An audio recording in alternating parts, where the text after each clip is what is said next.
Friends, இன்றைக்கி நம்ம பார்க்க போகிற ரெசிபி என்னன்னு பார்த்தீங்கன்னா கத்திரிக்காய் கருவேப்பிள்ளை காரக்குழம்பு. வாங்க இந்த ரெசிபி எப்படி செய்யலான்னு பார்க்கலாம் வாங்க. ஃப்ரெண்ட்ஸ், இன்றைக்கி ஒரு டிஃப்ரெண்ட்டான ஒரு குழம்பு ரெசிபி செய்ய போகிறோம். இது நீங்கள் இதுக்கு முன்னாடி ட்ரை பண்ணதில்ல, கண்டிப்பாக இதை பார்த்தோன்னு ட்ரை பண்ணுங்கள். ஒரு பேன் எடுத்துக்கலாம். அதில் ஒரு கை கருவேப்பிலையை போட்டு நல்லா ஈரப்பதம் இல்லாமல் நல்லா வறுத்து எடுத்துக்கலாம். இதை நம்ம பொடி பண்ணிக்க போகிறோம். கருவேப்பிலை நல்லா வறுத்தாச்சு. இதை ஒரு மிக்சி ஜாரில் போட்டு ஆற வச்சு பொடி பண்ணிக்கலாம். மறுபடியும் பேன் வச்சு இதில் நல்லெண்ணெய் ஊற்றிக்கலாம். ஒரு அரை மணி நேரத்தில் குயிக்காக ஒரு குழம்பு செய்ய போகிறோம். ஒரு பேனில் நல்லெண்ணெய் ஊற்றியாச்சு. எண்ணெய் காஞ்சோன்னே கடுகு, உளுந்து ஒரு ஸ்பூன், கடலைப்பருப்பு ஒரு ஸ்பூன், வெந்தயம் அரை ஸ்பூன், சீரகம் ஒரு 1/4 ஸ்பூன். இது நல்லா வெடித்தோடனே நல்லா ஒரு கை பூண்டை உரிச்சு வச்சுருக்க போட்டுக்கலாம். பூண்டை நல்லா வதக்கலாம். இந்த குழம்பு நல்ல ஃப்ளேவர்ஃபுல்லாக இருக்கும், ரொம்ப ஹெல்த்தியானது.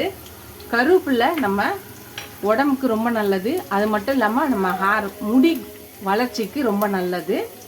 இப்போ சின்ன வெங்காயம் ஒரு கையும் பெரிய வெங்காயம் பொடியை நறுக்குனதும் போட்டுக்கலாம். இதை நல்லா வதக்கிக்கலாம். கருவேப்பிலை கொஞ்சம் போட்டுக்கலாம். இதையும் சேர்த்து நல்லா வதக்கிக்கலாம். வெங்காயம் ஓரளவுக்கு வதங்கிடுச்சு. இப்போ நம்ம கட் பண்ணி வச்சுருக்க கத்திரிக்காய்களை போட்டுடலாம். கத்திரிக்காவை நல்லா இந்த மாதிரி 4 ஸ்ப்ளிட் பண்ணி ஃபுல்லாக வெட்டாமல் கீழே கதை வெட்டிட்டு இதை மாதிரி வெட்டிக்கலாம், போட்டுக்கலாம்.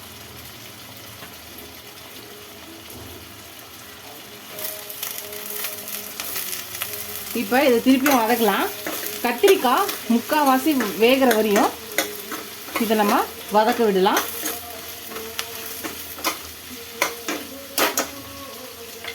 இந்த ஸ்டேஜில் தேவையான உப்பு போட்டுக்கலாம். இப்போ இதையும் சேர்த்து நல்லா வதக்கிக்கலாம். இப்போ இந்த கத்திரிக்காய் இந்த எண்ணெயில் நல்லா வதங்கணும், நல்லா வெந்து வரட்டும். அது வரையும் வதக்கிக்கிட்டே இருக்கலாம். கத்திரிக்காய் பாருங்கள் முக்காசி வெந்துருச்சு. இப்போ ஒரு 2 தக்காளி அரிஞ்சு வச்சுருக்கேன். இப்போ இதை போட்டுக்கலாம். இப்போ இதையும் சேர்த்து நல்லா வதக்கிக்கலாம்.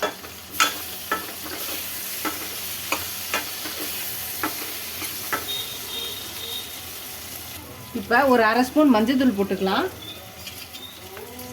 குழம்பு மிளகாய் தூள்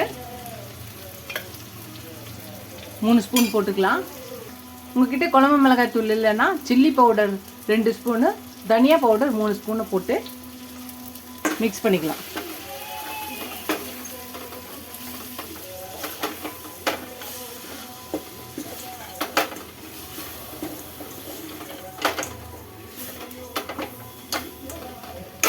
இது லைட்டாக இதாகட்டும்.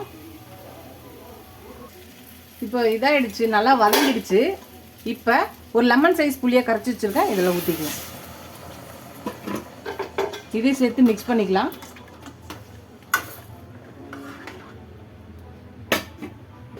இப்போ கருவேப்பிலை பொடி பண்ணி வச்சுருக்கலாம், அதை போட்டுக்கலாம். கொஞ்சம் பெருங்காயம் போட்டுக்கலாம். இப்போ எல்லாத்தையும் நல்லா மிக்ஸ் பண்ணிக்கலாம். உப்பு பத்தலைன்னா போட்டுக்கோங்க.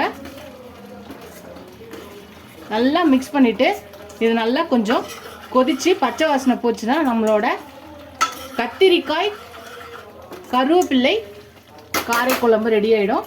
2 நிமிஷம் கொதிக்கிட்டோம். ஃப்ரெண்ட்ஸ், அவ்வளோதான், நம்மளோட கத்திரிக்காய் கருவேப்பிள்ளை காரக்குழம்பு ரெடி ஆயிடுச்சு. இதை நம்ம இறக்கிடலாம். இப்போ ஒரு தட்டில் சூடான சாதத்தை போட்டு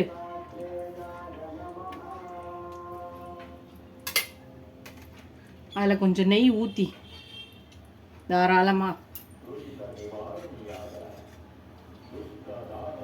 இந்த கத்திரிக்காய் காரக்குழம்பை போட்டு, கத்திரிக்காய் கருவேப்பிலை காரக்குழம்பு நல்லா சுட ஒரு அப்பளமோ இல்லை சுட்ட அப்பளத்தையோ தொட்டுட்டு சாப்பிட்டிங்கன்னா சூப்பராக இருக்கும். நீங்களும் இந்த கத்திரிக்காய் கருவேப்பிலை காரக்குழம்பு ட்ரை பண்ணி பாருங்கள். ட்ரை பண்ணி பார்த்துட்டு எப்படி இருக்குன்னு சொல்லுங்கள். இதோட அடுத்த ரெசிபியில் பார்க்கலாம். டாடா பாபா ஃப்ரெண்ட்ஸ்.